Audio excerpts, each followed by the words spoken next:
CPM এর ছাত্র সংগঠন এসএফআই এর একটা ইউনিট আছে ইউকেতে।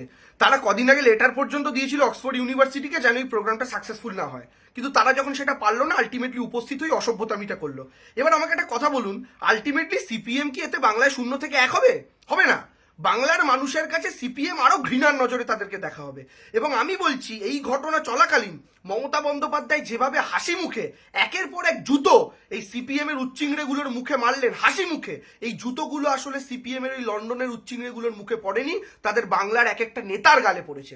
যে নেতারা এই মমতা বন্দ্যোপাধ্যায়ের নাম এক সময় মুখে নিতে চাইতেন না, সেই মেয়েটা আদিগঙ্গার ধার থেকে গিয়ে অক্সফোর্ডে বক্তৃতা দিচ্ছে, তাদের ছোট ছোট বাচ্চাদের তাদের ছেলেপিলেদের এটা সহ্য হবে কেন? It's quite natural.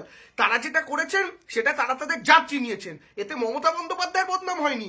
কারণ ওখানে 4-5 জনের গলার জোরের চাইতে ওখানে যে 50টা ওখানকার ছেলে মেয়ে ছিল, তাদের হাততালির জোরটা অনেক বেশি ছিল। আমি আপনাদের একটা কথা স্পষ্টভাবে বলতে চাই, এই কাজটা হওয়ার পর দেখুন, প্রশ্ন যে কেউ করতে পারে, আমরা যে কেউ মুখ্যমন্ত্রীকে প্রশ্ন করতে পারি, ওটা একটা ইন্টারেক্টিভ সেশন ছিল, কোনো অসুবিধা ছিল না।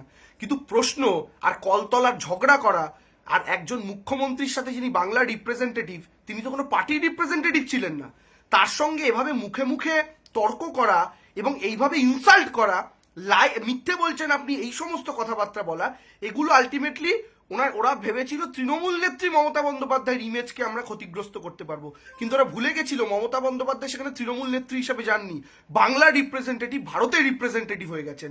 আর এইটা তারা আলটিমেটলি নিজের রাজ্যকে ইনসাল্ট করলো, নিজের দেশকে ইনসাল্ট করলো।